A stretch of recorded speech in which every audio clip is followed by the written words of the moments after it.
sekali pada malam hari ini Tuhan pertemukan kita boleh sama-sama bersekutu. Saya setiap kali lihat pemuda yang main musik ini, saya kadang-kadang ya kreativitas sih luar biasa. Kita punya pemuda-pemudi yang banyak karunia musiknya ya. Kita bersyukur sekali.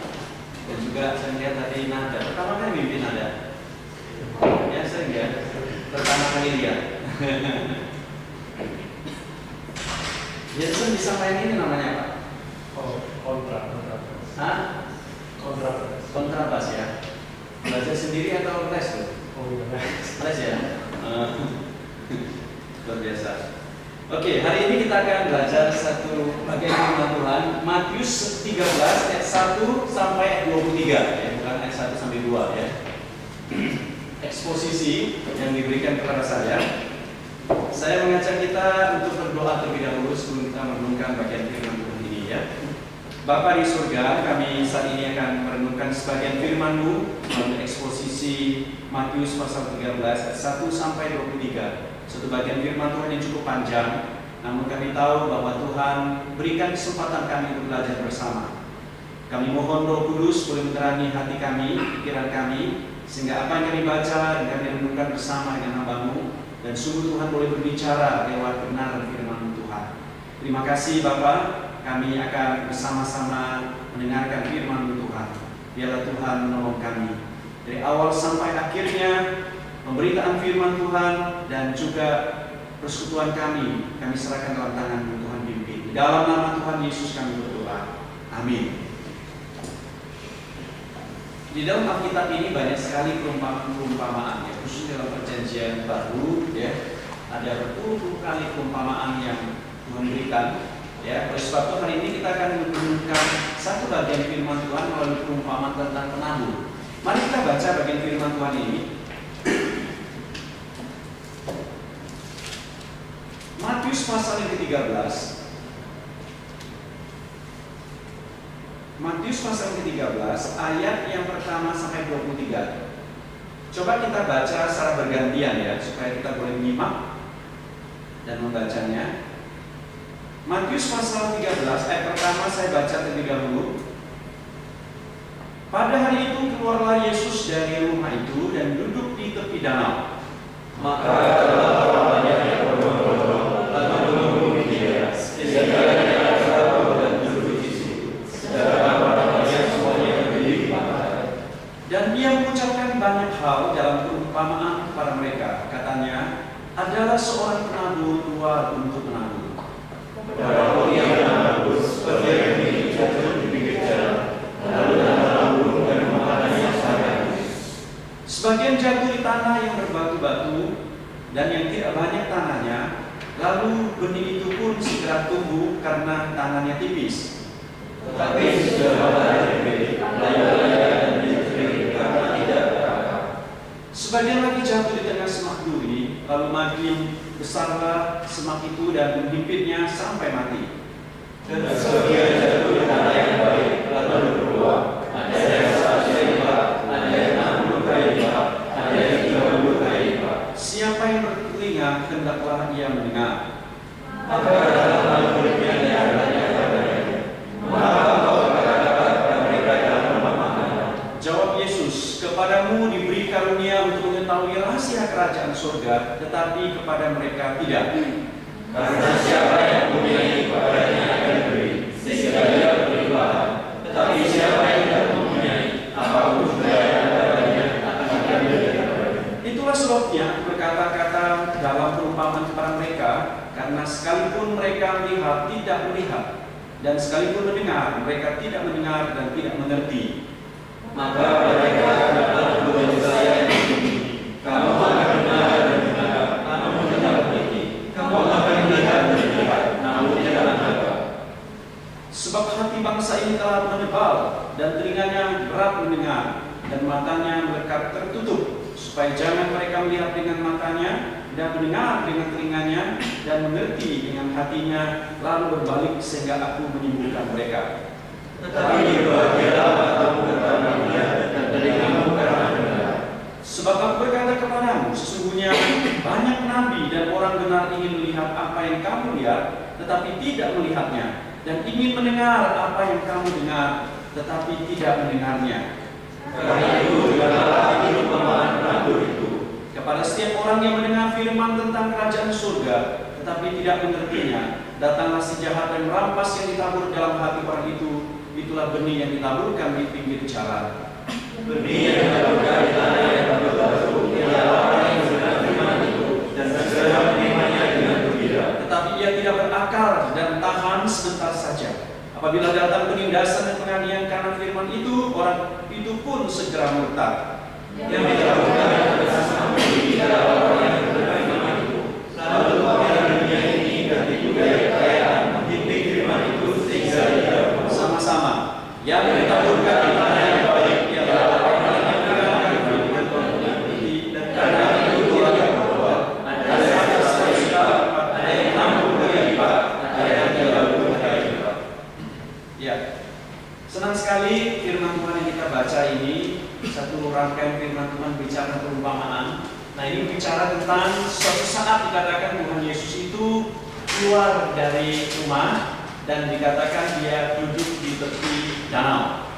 Ya, maka di dalam ayat yang kedua dikatakan maka datanglah orang banyak berbondong-bondong lalu mengerumuni dia, sehingga waktu itu dia naik ke perahu dan duduk di situ. Sedang orang banyak semuanya berdiri di pantai. Nah, dari bagian firman Tuhan ini kita bisa melihat bahwa Tuhan Yesus adalah seorang guru yang baik, seorang pengajar yang baik. Seorang pengajar yang baik tidak hanya mengajar di kelas, ya. Tuhan bisa menggunakan berbagai variasi, ya. Di mana di taman Tuhan bisa berkhotbah, bisa mengajar. Ya, di mana di rumah sinagog Tuhan pernah berdebat dengan ahli Taurat dan sebagainya, dan kemudian Tuhan Yesus dipuji karena penuh dengan hikmat.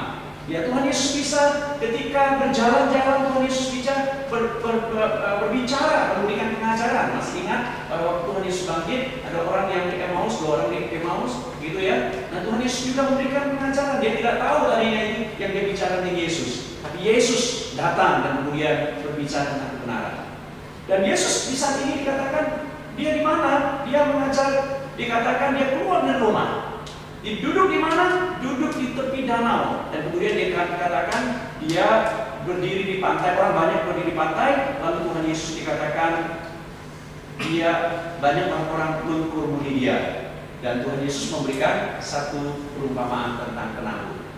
Nah, saudara, sebelum kita melihat apa yang Tuhan Yesus sampaikan tentang penabur, tentang isi bagian firman Tuhan ini, dikatakan setelah Tuhan Yesus mengajarkan tentang makna perumpamaan penabur itu, dikatakan ada murid-murid di situ dikatakan, ya. Ada murid-murid yang pada waktu itu bukan hanya ingin mengerti, tetapi dikatakan dia bertanya.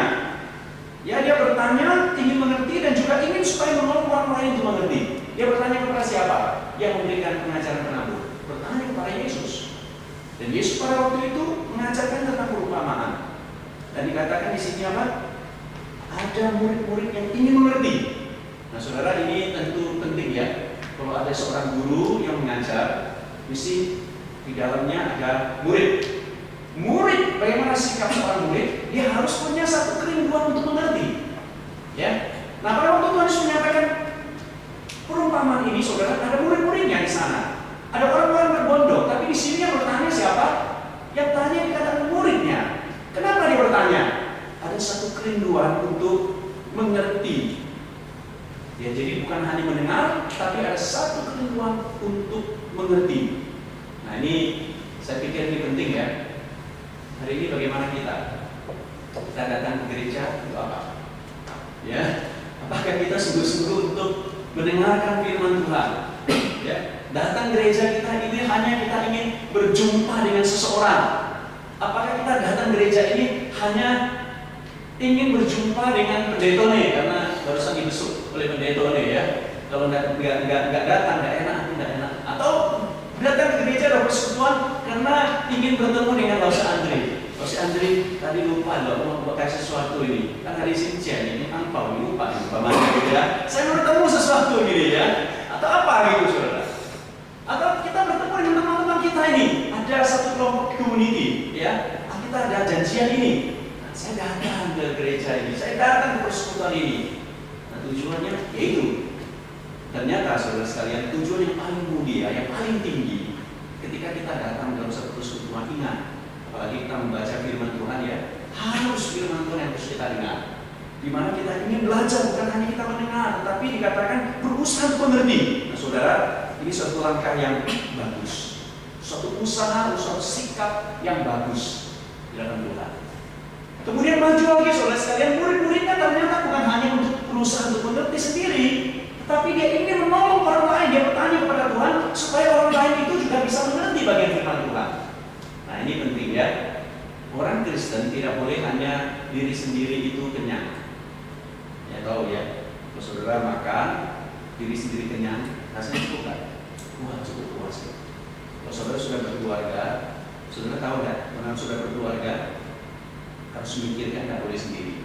Ya, kalau saya makan sendiri, ingat dulu kalau saya belum punya istri, saya sendiri makan. Karena saya setelah punya istri, belum punya anak waktu itu, saya selalu ingat istriku udah makan dulu gitu ya. Ya. Dulu kalau sebelum jadi istri, dulu pacaran dulu gitu ya. Waktu di ITA, kalau saya istri calon-calon teman-teman dia pacar dulu ya. Kalau kepingin makan bakso presiden, kalau saya pelayanan di GKT 3 Malang, dia pelayanan di Kecoa. Tahu Kecoa di mana itu ya? Noko Jamja. Saya titip. Kalau minggu pulang dari sana, saya titip ya. Titip apa? Bakso presiden. Di Mitra 2 di Malang ya. Oh iya. Suatu saat ketika saya pulang di sana, udah cukup lama nih ya, dia nggak titip lagi gitu ya. Siapa yang titip? Mbak Elani ya. Dia siapa mau dia tidak ngomong lagi. Saya langsung ingat, oh iya ada bakso presiden. Kadang-kadang saya tawarkan, mau bakso presiden?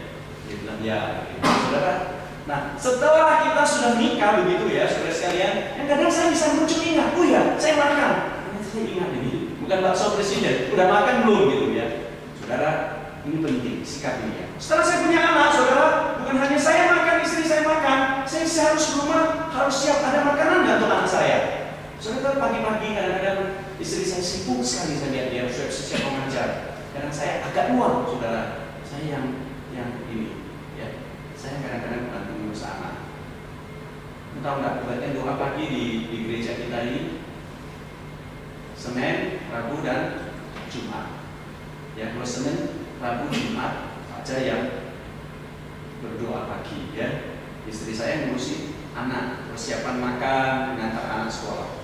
Tapi kalau Selasa, Kamis, Sabtu saya akan antar gantian dengan saya dengan istri saya. Dan bahkan kadang-kadang saudara saya nggak doa pagi, saudara saya siapkan pikiran apa? Mungkin kadang-kadang istri saya sibuk. Saya suka masak kan, kadang-kadang ya saya bisa masak, panasi sesuatu kalau ada makanan, apa. Saudara itu kasih dalam Tuhan. Kadang-kadang saya bisa tim ikan, bawen misalnya gitu ya, ikan apa namanya, tim ikan apa namanya, kerapu. Saudara saya bisa, saudara. Kadang-kadang ada anak saya bikin, saya bisa daging babi untuk anak saya, ada hamsai kering dan sebagainya.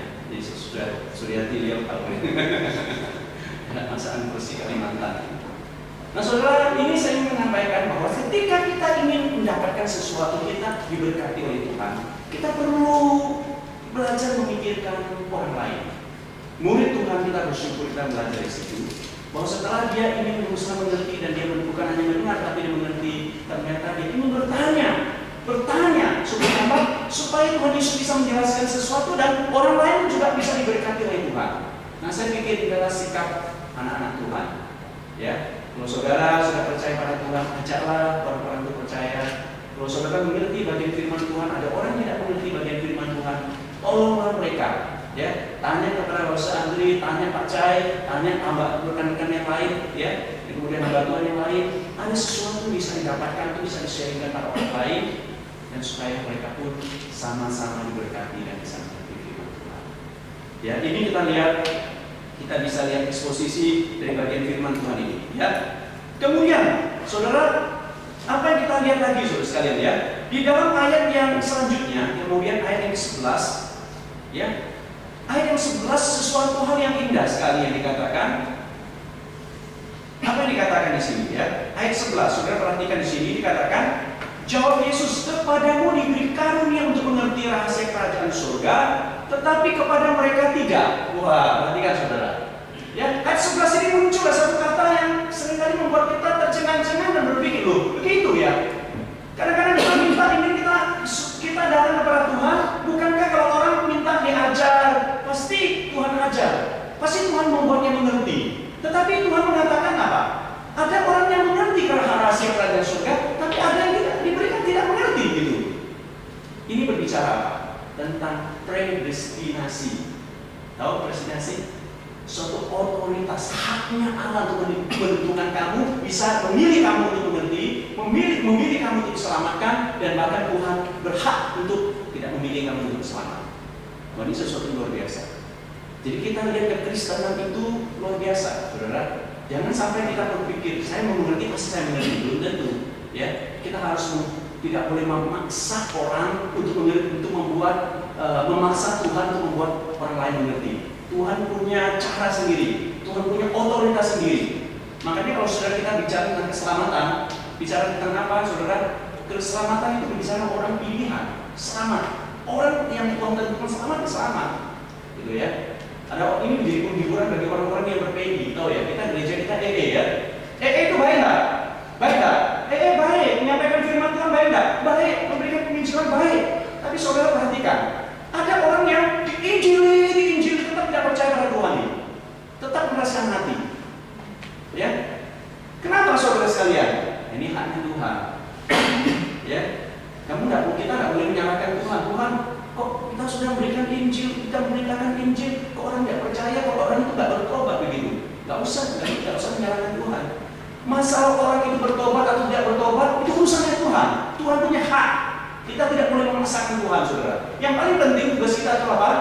Menabur, menginjili, melakukan pekerjaan Tuhan. Dan itulah yang Tuhan mau kita lakukan. Saudara, bagian ini Tuhan katakan apa? Ada orang yang mengerti rahasia kerajaan surga, tapi yang lain Tuhan katakan tidak. Ini suatu otoritas Tuhan. Masalah predestinasi yang Tuhan tekankan di sini.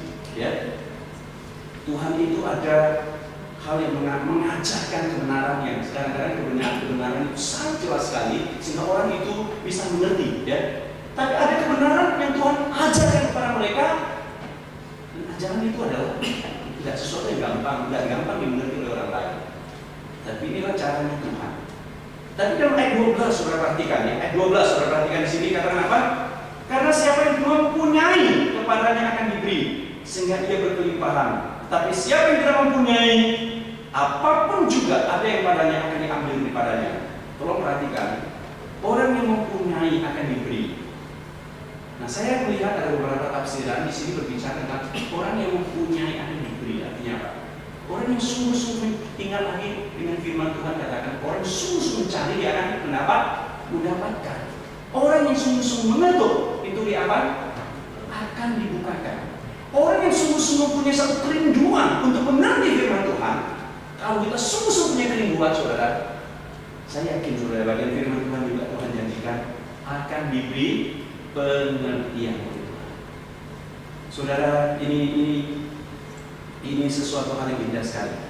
Tetapi sebaliknya, firman Tuhan berkata, orang yang tidak punya kerinduan, orang yang tidak punya, apapun yang dia punya akan diambil. Saudara, hari ini berbicara, saya bisa menerapkan tentang rasa kerinduan. Ya, saudara, kalau kita pergi ke gereja, apakah kita sungguh-sungguhnya kerinduan untuk mendengarkan firman Tuhan? Ya, amin, amin. Kita datang ke gereja dalam persekutuan, apakah kita punya kerinduan untuk mengerti, saudara saya? Kalau kita tidak punya kerinduan, saudara, jangan heran, ya, saudara tidak pernah mengenal, tidak bisa mengerti firman Tuhan. Jadi karena bagian firman Tuhan bicara kepada kita hal ini. Kalau kita tidak punya satu kerinduan, ya, firman Tuhan ini berkata, maklum saudara, kita ada satu sukacita yang kita alami. Karena Tuhan mengatakan di sini apa? Kalau kita bisa sungguh-sungguh punya kerinduan, Tuhan kita akan berkati. Ya, kita akan beroleh berkat. Tuhan bahkan ingin supaya kita berikan kesempatan bagi kita untuk mengerti dan menikmati berkat itu. Tapi kalau kita tidak, saudara, kita tidak akan mendapatkan sukacita dan berkat itu. Ya, nah kalau kita tidak punya kerinduan, apa yang kita alami, saudara? Sebentar lagi kita akan hilang. Rajin sebentar, ya. Kemudian nanti cepat rasa malas, kemudian hilang. Ya. Saudara ingat ada namanya orang Kristen kapal selam? Nah, ada istilah gitu ya, saudara ya. Kenapa ada orang Kristen kapal selam itu?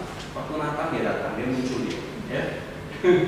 Ya, setelah Natal, ya dia tenggelam lagi, saudara. Ya, sampai mulai tahun baru, saudara sekalian dia muncul lagi, saudara ya. Ucapan selamat tahun baru, pakai baju baru, ya. Nah, setelah itu, saudara sekalian dia tenggelam lagi. Tapi kalau dia mau gereja memperingati Imlek, Imlek datang muncul lagi, saudara sekalian ya. Kita sudah mulai masuk muncul lagi ya. Nah, setelah Imlek, lupa lagi, tenggelam lagi, saudara ya. Nanti hari Jumat Agung Paskah, wah dia muncul lagi, saudara sekalian. Setelah itu dia tenggelam lama sekali. Mungkin hari reformasi baru nanti muncul lagi, saudara. Wah, ada penyegaran rohani, ada pembentukan rohani, reformasi, saudara. Dia muncul lagi. Saya pun muncul lagi, saudara. Sampai bulan Desember Natal, dia muncul lagi, saudara. Nah, orang-orang seperti ini, saudara, adalah orang yang tidak punya satu kerinduan yang sungguh untuk mencari Tuhan dan mendengarkan firman Tuhan. Dan orang itu, saudara, dikatakan makanya dia tidak mengerti firman Tuhan disampaikan. Orang itu tidak bakalan mendapatkan sukacita berkat Tuhan. Dan orang ini adalah orang yang tidak bisa bertahan lama. Dan sebentar lagi dia akan meninggalkan gereja. Saudara sekalian,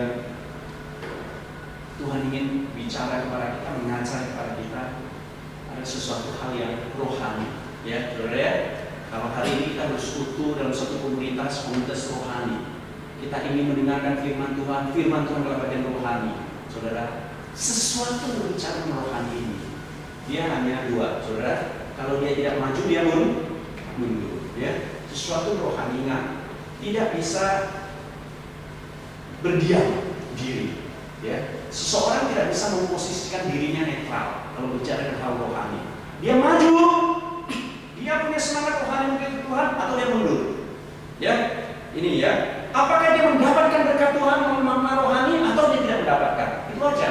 Jadi tidak bisa posisi netral, saudara sekalian, tidak bisa. Jadi oleh sebab itu Tuhan mengajarkan kepada murid-muridnya dan juga kepada orang-orang yang pada waktu itu yang berbondong-bondong mencari Tuhan, dan Tuhan memberitahukan tentang kebenaran tentang hal itu. Ya, tapi apa yang Tuhan sampaikan itu ternyata, saudara sekalian, firman Tuhan juga beritahu kepada kita, oh tidak semua orang itu mendengar, tidak semua orang itu menerima Tuhan, pengajaran Tuhan, enggak. Dan makanya di bagian ayat 13, ya, ayat 13 itu berbicara apa? Coba saudara perhatikan ayat 13 ini. Itulah sebabnya aku berkata-kata dalam perumpamaan kepada mereka, karena sekalipun mereka melihat, mereka tidak melihat, dan sekalipun mendengar, mereka tidak mendengar dan tidak mengerti. Maka yang 14 katakan, maka kata mereka, dengarlah nubuat Yesaya yang berbunyi, kamu akan mendengar dan mendengar, namun tidak mengerti. Kamu akan melihat dan melihat, namun tidak menangkap. Ada suatu penggenapan firman Tuhan, saudara sekalian, ya. Bagian firman Tuhan ini, ya. Penggenapan firman Tuhan apa? Tuhan pernah berbicara kepada Yesaya, ya. Dan Yesaya pernah bicara pasal 6 ayat 9 sampai 10. Tuhan pernah berbicara. Tuhan pernah mengatakan, kau pergilah, engkau datang kepada bangsa ini, bahwa mereka dikatakan mengerti jangan. Mereka tidak mengerti. Mereka tentang telinganya tetap tebal, hatinya tetap tebal. Mereka tidak menerima. Tetapi itu adalah suatu penggenapan firman Tuhan. Jadi sekali lagi diingatkan bahwa tidak semua orang diberikan hak untuk dipilih dan boleh mendengarkan firman Tuhan dan mengerti. Ada orang-orang yang Tuhan izinkan dan yang memang Tuhan tidak berikan kesempatan bagi itu mengerti. Dan seperti firman Tuhan dikatakan di sini, ya, ini berkaitan dengan predestinasi, haknya otoritas Tuhan untuk memilih orang untuk mengerti, dan ada orang-orang yang diselamatkan, ada orang yang tidak diselamatkan. Jadi kalau bapak, ibu, atau kalau saudara-saudara atau pemuda-pemudi yang ada di tempat ini, yang kalian punya satu kerinduan, kalian mencari Tuhan sebagainya, saudara, saya yakin percaya Tuhan izinkan kita untuk punya belajar mengerti, gunakan kesempatan itu dengan baik-baik. Ya, mari Tuhan, kesempatan Tuhan berikan bagi kita. Mari saudara sekalian, kita melihat secara rohani. Mari kita menangkap secara rohani, saudara. Karena apa? Karena Tuhan memberitahukan kepada kita, ada orang yang ingin mencari Tuhan, ada yang ingin mendengar firman Tuhan, tapi tidak semuanya orang yang terima Tuhan bawa. Ya, tapi bagi kita ya, merupakan kumpulan orang-orang yang punya kesempatan ini. Jangan kita hilangkan kesempatan. Tuhan ingin kita apa? Mendengar dan mengerti dan bisa melakukan firman Tuhan. Nah, sekarang kita masuki tentang bagian firman Tuhan yang paling penting, saudara sekalian, yaitu mengenai apa yang Tuhan ingin sampaikan mengenai perumpamaan tentang penabur itu. Memang sengaja saya taruh di paling belakang. Apa yang Tuhan katakan? Seorang penabur, seorang menyampaikan perumpamaan tentang penabur. Siapa yang menyampaikan? Yesus Kristus. Yesus ini mengajarkan perumpamaan yang buat orang semakin mengerti. Ya, nah Tuhan mengatakan ada Tuhan penabur, ada orang penabur. Kemudian ada orang yang tanah yang ditabur. Bagaimana jenis tanah itu? Itu menggambarkan tentang hati orang yang menerima tuayan itu, menerima taburan benih firman Tuhan itu. Ada empat jenis tanah dikatakan ya. Jadi saya berikan 4 jenis tanah itu adalah 4 golongan manusia yang meresponi firman Tuhan. Ya, yang pertama dikatakan tanah yang ada di mana? Di mana? Di pinggir jalan. Pasal 4 kemudian ayat 19 akan diulangi lagi, saudara. Di dalam ayat 4 kemudian ayat 19 diulangi lagi tentang cerita ini. Ya, ada yang pinggir jalan. Nah, orang pinggir jalan ini katakan dia tidak bertahan lama, dia tidak mengerti sebetulnya. Ya, sebentar lagi terus dimakan burung dan yang lain-lain. Jadi orang yang seperti ini, tanah ini adalah menggambarkan tentang orang yang tidak mengerti. Ya, kenapa dia tidak mengerti? Banyak orang yang tidak mengerti firman Tuhan. Alasannya apa tidak mengerti? Bisa karena apa? Bisa seperti Nada katakan, datang dari ajak nyanyi, masih lemas-lemas gitu ya, Anda ya, ya, lemas ya, waktu lemas-lemas ini mulai ngantuk-ngantuk, mungkin habis kerja, ngantuk ini. Ngantuk ya, ngerti firman Tuhan ya. Ada orang yang lain jenis apa, saudara? Ada yang melamun. Ya mungkin ya, itu enggak. Tuhan ajar firman Tuhan, dia ternyata dia tidak bisa menerima, tidak mengerti firman Tuhan itu. Di tanah yang dikatakan bagaikan tanah yang ada di pinggir jalan, ya. Ada lagi, karena apa? Karena mungkin orang itu malas pikir, bisa juga dong. Ya orang yang malas pikir ya nggak ngerti firman Tuhan, betul nggak? Suruh berpikir, nggak mau berpikir, gampang, nggak mau berpikir. Ya orang itu ya. Kemudian ada orang yang acuh tak acuh, ya, acuh tak acuh, cuek. Disuruh nyanyi, nggak mau buka mulut, dia disuruh baca Alkitab, dia nggak buka suara membaca. Disuruh merenungkan, pikirannya melamun, tidak tahu kemana-mana. Nah orang-orang ini seperti tanah yang di pinggir jalan, saudara sekalian. Ya. Ketika firman Tuhan diberitakan,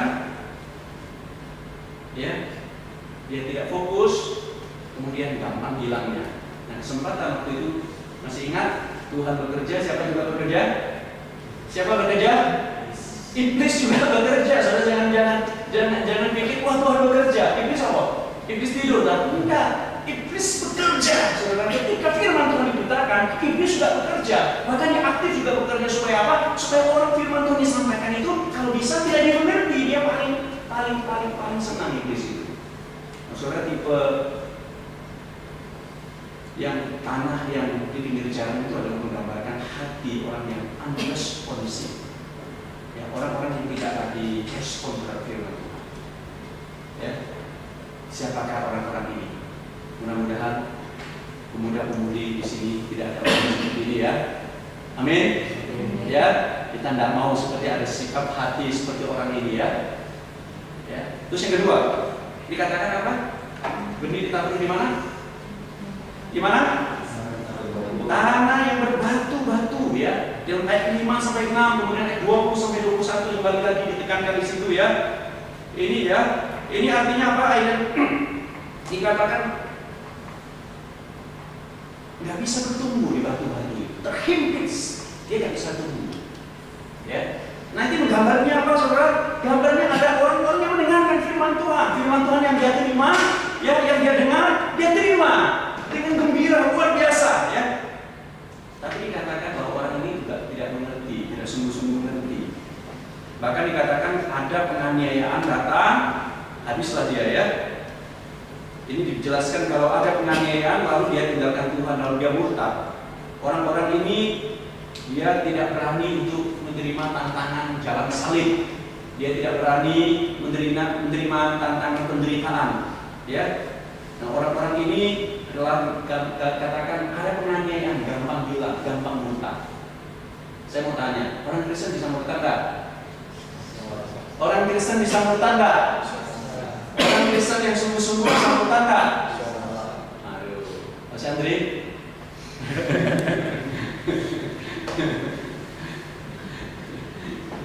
Ya, saudara, ini menjadi satu pertanyaan bagi kita dan banyak orang-orang yang ini dia.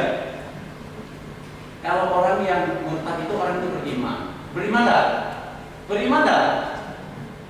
Orang itu bisa beriman, tetapi jenis imannya apa dulu? Ya, saudara lihat jenis iman kan, macam-macam kan? Ada iman yang sementara, ada iman yang hanya untuk duniawi aja, ada iman yang bukan iman yang sejati. Nah, itu orang-orang seperti itu adalah orang yang bisa murtad. Tapi kalau saya bertanya lagi, apakah orang Kristen sungguh-sungguh bisa murtad? Jawabnya enggak. Gitu loh, jelas. Orang yang bisa murtad itu menggambarnya apa? Orang yang imannya sementara, orang yang tidak sejati, orang yang imannya tidak mantap. Ya, kalau bagi kita pengertian orang reform, saudara sekalian, orang yang sungguh-sungguh, kita kan ingat, kita percaya dong, orang yang percaya kepada Tuhan, orang yang sungguh-sungguh selamat, keselamatan bisa hilang nggak? Bisa nggak? Nggak bisa hilang. Ya, kalau keselamatan kita percaya pada Tuhan yang sungguh-sungguh tidak bisa hilang, maka kita percaya bahwa orang yang sungguh-sungguh tidak mungkin murtad. Yang murtad itu siapa? Yang murtad itu adalah orang yang punya iman dan iman sementara, iman yang salah, iman karena sesuatu yang salah, fokusnya salah. Kalau iman yang sungguh-sungguh percaya pada Tuhan Yesus itu iman yang sejati. Di tengah-tengah penganiayaan, apapun yang dialami, dia tidak akan murtad. Ini harus kita yakini dan kita percaya, ya. Jadi tanah yang berbatu itu adalah tanah yang dikatakan dia hanya semangat 45 apa namanya stang stack ya, bisa dikatakan ya semangat sebentar, wah gembira sekali gitu ya, wah ikut Tuhan ikut dan sebagainya. Kalau istilah main sepak bola atau main futsal, ada orang yang disebut laratui ya, laratui itu kelompok orang yang wah suka bersorak itu ya, masuk wah hebat, ayo hebat, semangat. Tapi habis itu ya habis. Kalau nggak ada futsal ya nggak akan lagi dalam komunitas ini. Ya, jadi ini yang boleh digambarkan. Kalau dalam istilah lain sebagai impulsifnya heart, ya, suatu hati yang hanya gantungkan perasaan, yang mereka tidak berakar kuat, sehingga di tengah-tengah di dalam perjalanan hidupnya mengikuti Tuhan dia tidak tahan memikul salib, tidak tahan menderita, yang di tengah-tengah penganiayaan dia gampang murtad karena dia tidak punya iman yang sejati kepada Kristus. Kemudian yang ketiga, dikatakan tanah apa? Tanah yang bersemak duri, ya. Tanah yang bersemak duri. Kalau kalian mau pergi ke kebunnya Erik, mungkin ada bisa lihat ya, ada tanah, kemudian banyak semak-semaknya, kemudian belum kalau dibajak habis bajaknya nggak bersih, nah kemudian itu muncul ditanam sesuatu banyak tumbuh semak-semak duri, gitu ya. Maka ketika benih ditabur di sana, dia bisa tumbuh dengan baik nggak? Tetap tidak bisa tumbuh dengan baik, ya. Kenapa? Karena banyak hal-hal yang membuat dia tidak bisa tumbuh dengan baik. Nah ini juga menggambarkan tentang bagaimana jenis orang ya yang mendengarkan firman Tuhan, tapi orang itu tidak bisa bertumbuh dengan baik. Kenapa? Karena banyak godaan dunia ini, ada keinginan yang lain. Di dalam ada kenikmatan hidup, ada tipu daya kekayaan dan kekhawatiran dunia ini yang menghimpit dia dan sebagainya, sehingga dia takut. Aduh, nah ya kita pilih gimana ini ya? Mau pilih percaya pada Tuhan Kristen, nanti ya wah dapat pacar yang nggak suki, caranya. atau saya ada orang Kristen gitu ya. Kalau saya ini kaya, kalau nanti orang-orang yang kaya tapi orang ini nggak percaya pada Tuhan, gitu ya. Wah, mulai pikir saudara sekalian ya. Nah, saudara, ada orang-orang yang mulai bertimbang-timbang, terhimpit sana sini, ada semak duri di sana. Akhirnya dikatakan, wis, pokoknya suge, kalau nggak percaya Tuhan Yesus nggak apa-apa. Didukung oleh papa mama itu, celaka saudara sekalian ya. Langsung jalan saudara. Ya, kita tidak boleh seperti itu ya. Saya pikir orang-orang muda-mudi nggak ada di sini ya, ada seperti ini ya. Tidak ada yang bertumbuh karena semak duri. Kita harus menjadi tanah yang bagaimana yang Tuhan inginkan bagi kita, yang tidak diombang-ambingkan oleh kekuatan dan dunia, yang tidak diombang-ambingkan dengan penilaian fokus kepada harta benda dunia ini. Tapi Tuhan itu memberitahu kepada kita ada jenis tanah yang baik. Ya, yang tadi jenis tanah yang baik itu adalah inilah yang nantinya bisa menghasilkan 100 kali lipat, kemudian 60 kali lipat, kemudian 30 kali lipat. Nah, ini gambarnya apa? Ini adalah orang-orang yang mendengar firman Tuhan dan kemudian dia mengerti firman Tuhan. Ya, jadi ini luar biasa ya. Orang mendengar firman Tuhan, dia mengerti firman Tuhan. Dan bukan hanya dia mengerti firman Tuhan, tetapi dia melakukan firman Tuhan ini. Ya, jadi bagaimana cara dia melakukan firman Tuhan itu? Dia menyambut firman Tuhan itu dengan baik, ya. Kemudian dia menyimpan firman Tuhan itu di dalam hatinya, dan kemudian dia merenungkan, kemudian dia melakukan firman Tuhan dalam hidupnya itu. Dan orang itulah dikatakan hidupnya akan berbuah. Saya tidak bisa menafsirkan buah apa yang dimaksudkan oleh Tuhan, ya. Tapi ada orang-orang berkata, orang-orang yang bertumbuh baik, orang-orang Kristen yang seperti tanah yang baik itu, saudara, di hidupnya akan berbuah. Buah apa? Ada buah penginjilan yang dia lakukan. Ya, ada buah penginjilan. Artinya apa? Hidupnya bukan hanya diri sendiri yang percaya Tuhan. Dia berusaha untuk membawa kakak, adik, papa, mama, atau teman-temannya yang belum percaya Tuhan. Dia ingin menginjili dan dia membawa, dia ingin berbuah. Ya. Nah, kemudian ada orang menafsirkan lain, buah apa? Buah yang subur itu, ya. Ada orang menafsirkan lain yang mengatakan, ada yang mengatakan itu adalah buah roh, ya. Mungkin orang-orang yang percaya pada Tuhan, anak hatinya itu bagian tanah yang subur itu bisa menghasilkan berkali lipat. Itu apa? Di dalam hidupnya itu ada buah roh, ada kasih, sukacita, damai, sejahtera, itu senantiasa panjang dalam hidupnya. Saudara, ada orang yang menafsirkan seperti itu, ya. Tapi saya lebih cenderung kepada, ya nggak salah sih ya, tapi lebih cenderung kepada buah penginjilan, berkali lipat menghasilkan sesuatu di dalam hidup kita, ya. Dan itu adalah hati yang disebut dengan responsif hati yang mendengarkan firman Tuhan dan mendengar firman Tuhan, meresponi apa yang Tuhan mau dan dia jalankan dalam hidup itu. Nah, saudara sekalian, dan orang yang tanah yang baik ini, saudara, seharusnya menjadi tipe orang-orang termasuk kita semua ini, ya. Ketika kita mendengarkan firman Tuhan, Tuhan mengatakan, adakah kau mendengar? Orang yang bertelinga yang mendengar. Orang-orang yang bertelinga, artinya sungguh-sungguh mendengarkan itu, seharusnya kita menjadi orang-orang yang merespon firman Tuhan. Sehingga kalau kita menjadi merespon firman Tuhan itu, maka hati kita bagaikan tanah yang subur, seperti yang Tuhan janjikan kepada kita. Kiranya Tuhan tolong kita. Setelah kita menjadi tanah yang subur, ternyata kita juga tidak berhenti. Tuhan ingin supaya kita terus mempertahankan kehidupan rohani kita, ya, rohani kita untuk terus bertumbuh, berakar, bertumbuh dan berbuah terus. Itu yang Tuhan inginkan kita lakukan. Nah, saya pikir cukup bagian firman Tuhan ini. Kiranya mengenai eksposisi di Matius 13:1-23 ini pada malam hari ini boleh menjadi berkat bagi kita, ya. Paling tidak pada malam hari ini kita boleh mengerti tentang makna daripada perumpamaan soal penabur dan bagaimana kita boleh menjadi tanah yang baik, menjadi bagian daripada orang-orang yang merespon kita. Kiranya Tuhan memberkati firman-Nya. Mari kita masuk dalam doa. Minta pasangan diri. Tuhan, terima kasih atas kebenaran firman-Mu. Biarlah kami terus bertumbuh di dalam kasih kemurahan-Mu untuk mengasihi Engkau dan mengenal Engkau lebih baik lagi. Berkati juga Engkau pendeta yang suci, gembala gereja di tempat ini, berkati juga juga keluarganya. Terima kasih ya Tuhan.